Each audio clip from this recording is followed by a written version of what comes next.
Welcome to Learning Wise. I'm your host and your learning partner Kamlesh Sharma. आज की ये video पूरी तरीके से डेडिकेटेड है क्लास 8 के माई एसक्यूएल पर.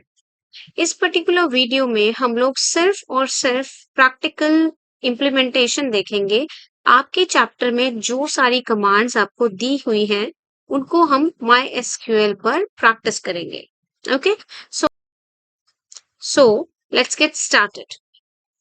आपकी बुक में पहली कमांड जो आपको दी गई है वो डेटाबेस क्रिएशन की है. ओके, सो मैंने अपने स्क्रीन पे राइट साइड में माई एसक्यूएल क्लाइंट ओपन किया है और on the left side you can see आपके लाइव वायर क्लास 8 की बुक ओपन है and this is your chapter number 2. ठीक है, this chapter number 2 is, let me just take you to the beginning of the chapter so that you can understand. ये आपका chapter number 2 है, introduction to RDBMS MySQL, right? So I am tracking you directly to the SQL commands. इस chapter में आपकी पहली SQL command है database creation की. आप यहाँ पे सबसे पहले, मेरे पास यहाँ पे एक पासवर्ड सेट है MySQL में, तो मैं वो पासवर्ड एंटर करूंगी. When I enter, successfully enter the password, मुझे MySQL का प्रॉम्प्ट नजर आएगा which is MySQL and a greater than sign. ठीक है, ये इसका प्रॉम्प्ट है. नाउ मुझे अगर डेटाबेस क्रिएट करना है तो वो मैं कैसे क्रिएट करूंगी? CREATE क्रिएट स्पेस डेटाबेस लिखेंगे और डेटाबेस लिखने के बाद आप अपने डेटाबेस को एक वैलिड नेम देंगे. यहाँ मैं आपको बताती चलूं कि MySQL जो है ये नॉन केस सेंसिटिव है. ये केस सेंसिटिव बिल्कुल भी नहीं है. आप स्मॉल लेटर्स में लिखें या कैपिटल लेटर्स में लिखिए स्टेटमेंट को, it does not make difference to MySQL. ठीक है, तो मैंने क्रिएट डेटाबेस और उसके बाद एक लॉजिकल नाम देना है अपने डेटाबेस को. लेट्स से मैंने बोला डेमो डेटाबेस. ठीक है, and you have to end your statement by a semicolon. तो सेमीकोलन जरूर एंड में लगाना है. उसके बाद एंटर प्रेस करना है. एंटर प्रेस करने पर ये आपको क्या शो कर रहा है? Query okay. दैट मीन्स आपने जो क्वेरी लिखी है वो बिल्कुल ठीक है, उसमें कोई एरर नहीं है. 1 रो इज अफेक्टेड 0.01 सेकेंड्स में. ठीक है, नाउ व्हाट नेक्स्ट? अब आपने डेटाबेस क्रिएट कर लिया. अब हम देख लेते हैं जरा हमारे पास कितने डेटाबेस ऑलरेडी एग्जिस्टिंग है MySQL सर्वर पे. उसके लिए आप क्या करेंगे? You are going to write down show data basis and semicolon. ठीक है, एंटर प्रेस करते ही जितने डेटाबेसेस आपके MySQL सर्वर में क्रिएटेड हैं ऑलरेडी वो सारे आपको डिस्प्ले हो जाएंगे. प्रेजेंटली हमारे पास information underscore schema, then 8G के नाम से दूसरा डेटाबेस है. तीसरा है डेमो डेटाबेस जो अभी अभी हमने क्रिएट किया. देन MySQL है, देन स्टड है, स्टूडेंट 1 है, स्टूडेंट 8G है एंड टेस्ट है. Right. So these are 9 databases which are already existing in your MySQL, which are displayed by this command show databases. ठीक है? Now, the third statement for you is, आपके पास तीसरा जो आपके पास तीसरी जो कमांड है, तीसरी जो स्टेटमेंट है वो आपकी क्या आती है? जब आप डेटाबेस को यूज कर रहे हैं, ठीक है, और आप चाहते हैं कि अब आप ऑल ऑफ अ सडन आप दूसरा डेटाबेस यूज करना चाहते हैं, तो उसके लिए आपके पास एक स्टेटमेंट आती है यूज, यूएससी यूज. आप यूज वर्ड लिखेंगे और उसके बाद जिस डेटाबेस को आप यूज करना चाहते हैं आप वो मेंशन करेंगे. Very simple. कैसे लिखना है? यूएससी यूज और फिर डेटाबेस का नाम. लेट्स से मैं स्टूडेंट STUD, मैं इस डेटाबेस को यूज करना चाहती हूँ. मैंने लिखा और सेमीकोलन से एंटर कर दिया, एंटर प्रेस किया and it shows you database change. मतलब अब आप स्टड नाम के डेटाबेस में एंटर कर चुके हैं and you are good to go. Okay, अब आप जो भी क्रिएशन करेंगे वो स्टड के अंदर क्रिएट होगा. I hope the things are making sense to all of you. या चलिए, अगर मुझे वापस से चेंज करना है और मैं चाहती हूँ कि मैं डेमो डेटाबेस को यूज करूँ, तो मैं जो है डेमो डेटाबेस लिखकर यूज कमांड के साथ और सेमीकोलन से एंड कर सकती हूँ. अगेन मेरा डेटाबेस चेंज हो गया. ठीक है, नाउ अब अगर आपको देखना है कि आपके प्रेजेंट डेटाबेस में कितने टेबल्स एग्जिस्ट करते हैं। तो आप उसके लिए जैसे आपने शो डेटाबेसेस यूज किया था, सिमिलरली शो टेबल्स यूज कर सकते हैं और सेमीकोलन से एंड करेंगे, एंटर प्रेस करेंगे, it is going to give you the result. Now देखिए, मेरे इस केस में मैंने अभी अभी डेमो डेटाबेस के नाम से एक नया डेटाबेस बनाया, उसको यूज करना शुरू किया है और जब मैं उसमें शो टेबल की कमांड देती हूँ तो वो आंसर में मेरे को देता है एम्प्टी सेट। क्यों देता है एम्प्टी सेट? क्योंकि मेरे डेटाबेस में भी कोई टेबल क्रिएटेड है ही नहीं, राइट? सो जब हम डेटाबेस के अंदर टेबल बना लेंगे तो फिर ये हमें उसका नाम भी डिस्प्ले कराएगा। ठीक है। This brings us to the next command which is creating a table. अब हम बात करते हैं डेटाबेस के अंदर टेबल कैसे बनाएंगे। पहले आप ये समझिए कि माई एसक्यूएल के अंदर हम सबसे पहले डेटाबेस बनाते हैं और डेटाबेस के अंदर हम बहुत सारे टेबल्स रख सकते हैं। सो बेसिकली आप अल्टीमेटली काम किस पे कर रहे हैं? टेबल पे काम कर रहे हैं। ये चीज आपको क्लियर करनी है। ठीक है। So with this let us now understand हम टेबल बनाएंगे कैसे। सो टेबल बनाने के लिए हमारे पास कमांड होती है क्रिएट टेबल की। सबसे पहले आप लिखेंगे, अच्छा आप अपनी यहाँ बुक में पहले देखिए राइट लेफ्ट साइड में क्रिएट टेबल और उसके बाद आप क्या लिखेंगे? टेबल का नाम लिखेंगे, एक वैलिड टेबल का नाम देंगे, ब्रैकेट में एट्रीब्यूट नेम 1, स्पेस देकर उसका डेटा टाइप लिखेंगे। कोई कंस्ट्रेंट आप लगाना चाहते हैं तो आप कंस्ट्रेंट लिखेंगे।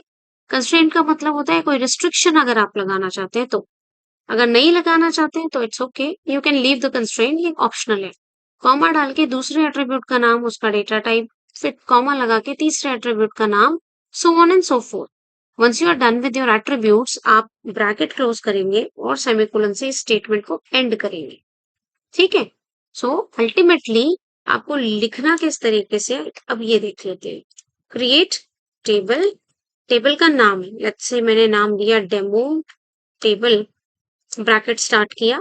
ठीक है। चलो डेमो टेबल नहीं, हम इसका नाम देते हैं स्टूडेंट।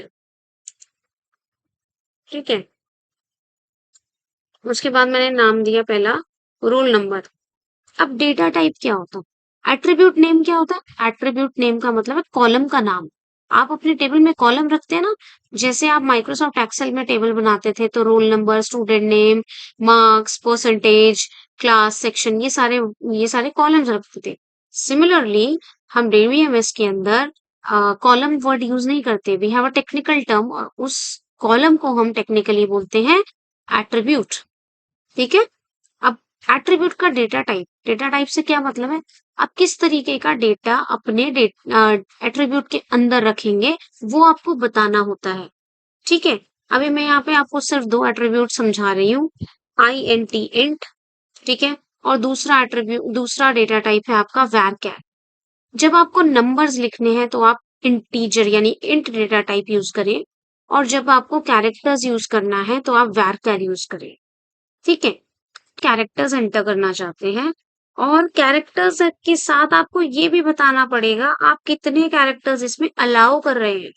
मान लीजिए मैं चाहती हूँ कि नेम के अंदर सिर्फ 10 कैरेक्टर्स अलाउड हो, तो मुझे लिखना पड़ेगा नेम स्पेस varchar 10, फिर कॉमा डाला। फिर अब हमने अपना थर्ड एट्रीब्यूट का नाम लिखना है। लेट्स से मैंने बोला क्लास। ठीक है। अब class let's say I want it to be integer. ठीक। तो मैंने इंटीजर लिख दिया, कॉमा डाल के मैंने बोला अगला डालिए आप परसेंटेज, परसेंटेज के अंदर स्पेस, उसको भी इंट डाला। Now I am done with all my attributes. Afterwards I'm going to end the statement by a bracket and semicolon से इसको फिनिश करेंगे। ठीक है। एक बार फिर से समझ लीजिए, create table student, bracket started, पहले एट्रीब्यूट का नाम, उसका डेटा टाइप, क्योंकि हम रोल नंबर में इंटीजर रखेंगे तो हमने int इंट एट्रीब्यूट दिया, डेटा टाइप दिया, कॉमा लगाया, फिर हमने जो है सेकंड एट्रीब्यूट का नाम रखा नेम, और मुझे पता है नाम के अंदर हम इंटीजर नहीं लिख सकते, हमें वेरिएबल, हमें कैरेक्टर्स ही रखने पड़ेंगे। तो इसके लिए आपका डेटा टाइप आता है var। इसमें मैंने 10 कैरेक्टर्स अलाउ करवाए हैं तो वो 10 कैरेक्टर अलाउ करने के लिए आपको ब्रैकेट में 10 मेंशन करना पड़ेगा। कॉमा डाला, तीसरा एट्रीब्यूट डाला, उसको हमने मेंशन किया क्लास और वो इंटीजर टाइप है, सो उसके लिए इंट लिखा, कॉमा देके लास्ट एट्रीब्यूट हमारा है परसेंटेज और वो आपका इंट टाइप है, that is why we have written int int। और जब हमारे पूरे एट्रीब्यूट्स लिख लिए गए हैं तो हमने उसे ब्रैकेट क्लोज करके सेमीकोलन से एंड किया। अब हम एंटर की प्रेस करेंगे and we will look at the result. Oh wow, query okay, 0 row affected, 0.0 second में। ठीक है, दैट मीन्स आपकी जो स्टेटमेंट है वो सक्सेसफुली एग्जीक्यूट हो गई है। Fine, so that is how you create a table. Okay, अब एक काम करते हैं, एक बार ना शो टेबल कराते हैं, जरा देखें शो टेबल करने से क्या हमें हमारे डेमो डेटाबेस के अंदर टेबल्स दिखेंगे। Interesting isn't it. हमारे डेमो डेटाबेस के अंदर टेबल्स कितने दिख रहे हैं, देखो स्टूडेंट एक टेबल है, हमने अभी अभी स्टूडेंट नाम का टेबल क्रिएट किया था और वो अब यहाँ पे डिस्प्ले होने लगा है। 5 मिनट पहले जब हमने सिर्फ डेटाबेस बनाया था, कोई टेबल नहीं बनाया था उसके अंदर, तो हमें क्या नजर आ रहा था, हमें नजर आ रहा था empty set. This was the answer. ठीक है, now we don't get empty set anymore because we have already created a table successfully, hence we are getting the list name of that table। ठीक है, now I hope I have made my point clear to all of you। now next आपकी जो command आती है आपके chapter के according वो है मॉडिफाइंग अ टेबल। आप जब टेबल क्रिएट कर चुके हैं उसके बाद अगर आप अपने टेबल को समहाउ आप उसमें कोई मॉडिफिकेशन करना चाहते हैं तो वो भी पॉसिबल है। ठीक है, अब आपकी जो मॉडिफिकेशन के अंदर जो मेंशन किया गया है वो पहला मॉडिफिकेशन क्या बताया है, adding and removing N attribute. अगर आपको कोई एट्रीब्यूट ऐड करना है, ठीक है, या आपको कुछ रिमूव करना है एट्रीब्यूट, तो आप कैसे उसको मॉडिफाई करेंगे। देन सेकंड आपको क्या बोला जा रहा है, second is changing the data type of the attribute. मान लीजिए आपको एट्रीब्यूट का डेटा टाइप बदलना है तो क्या करेंगे, एट्रीब्यूट का कंस्ट्रेंट बदलना है आपको तो क्या करेंगे। ठीक है, सो हम पहला देखते हैं, how to add and remove an attribute. मान लीजिए मैंने मेरा ये जो स्टूडेंट टेबल है इसमें मुझे परसेंटेज जो है ना रिमूव करना है, तो मैं क्या करूंगी, मैं लिखूंगी ऑल्टर टेबल, फिर मैं टेबल का नाम लिखूंगी, मेरे टेबल का नाम स्टूडेंट है, सो आई मेंशन दैट। उसके बाद मैं बोलूंगी ड्रॉप, हटाना है तो ड्रॉप, और फिर जिस एट्रीब्यूट को जिस कॉलम को हटाना है वो लिख दोगे आप, दैट्स इट, है ना। Alter table student drop percentage, enter. Query okay, 0 row affected, record 0, duplicate 0 and warning 0। मतलब पूरी तरीके से आपकी query successfully you know execute हो चुकी है।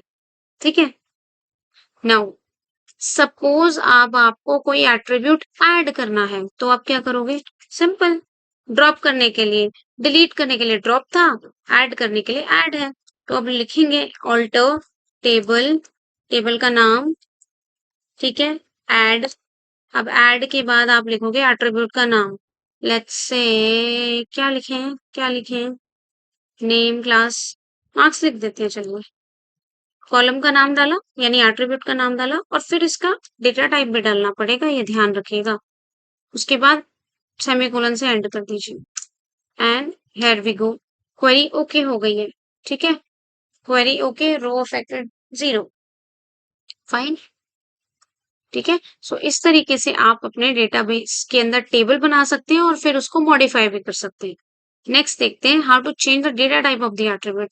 मान लीजिए मैंने जो डेटा टाइप डाला एट्रीब्यूट का उससे मैं सेटिस्फाइड नहीं हूँ, है ना।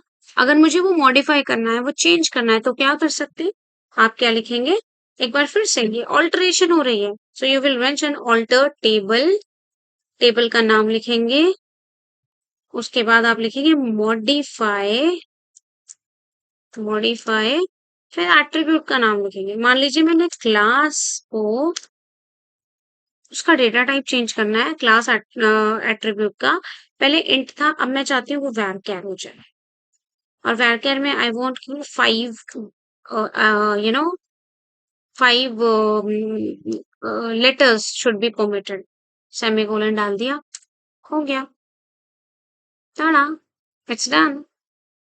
Okay, now next, how to change the constraint of an attribute।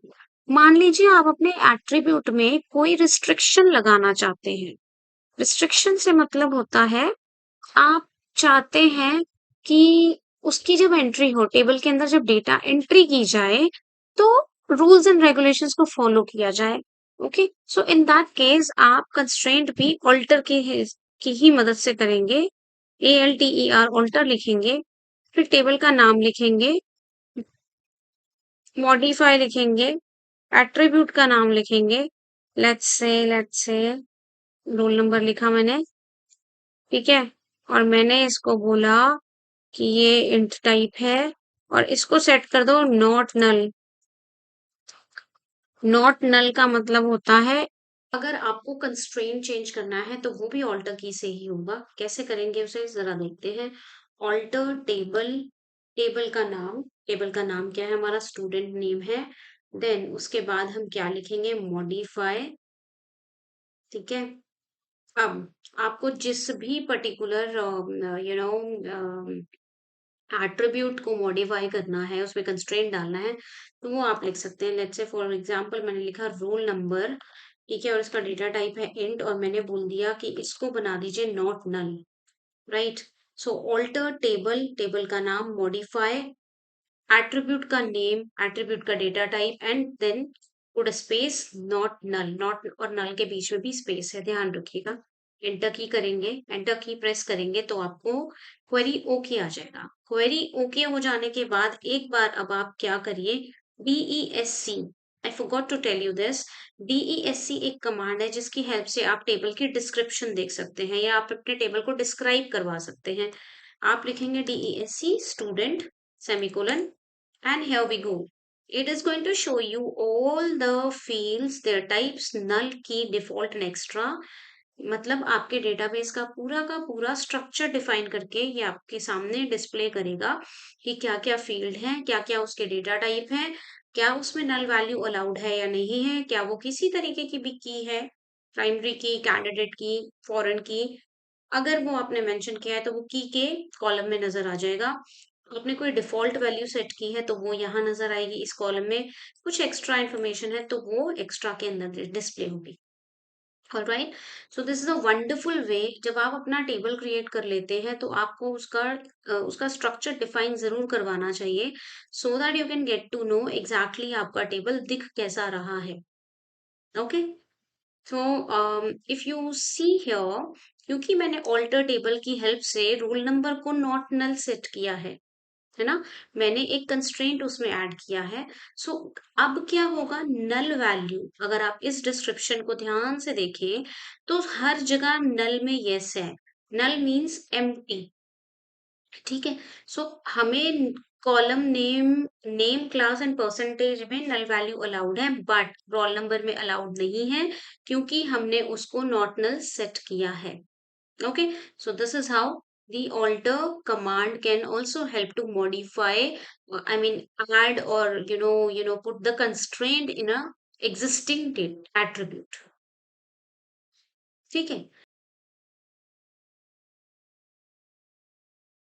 Alright, suppose अब हम एक प्राइमरी की ऐड करना चाहते हैं तो उसके लिए हम क्या करेंगे, ऑल्टर टेबल, टेबल का नाम लिखेंगे स्टूडेंट, ऐड प्राइमरी की, और जो भी हमारा कॉलम है जिसको हमने प्राइमरी की बनाना है वो हम ब्रैकेट में लिख देंगे। So for example role number को बनाना है, and look at this command, alter table student add primary key, within bracket I have mentioned roll number, and I have finally ended it with a semicolon, so it says query okay, right। एक बार फिर से एक काम करते हैं, अपने table का structure define करवाते हैं और चेक करते हैं क्या वो प्राइमरी की बनी। यस, हैव अ लुक, यहाँ पे की के अंदर PRI प्राइमरी लिखा गया है। सो मतलब अब आप इसको नॉट नल, मतलब ये ना तो खाली रह सकती है, ना ही ये ब्लैंक रहेगी, और ना ही इसके अंदर डुप्लीकेट वैल्यूज आएंगे, because now it has become a primary key. Is that okay? This is how you can create a primary key for your particular table. Now suppose you have want to remove a primary key, how will you do that? Again, alter table, table का नाम,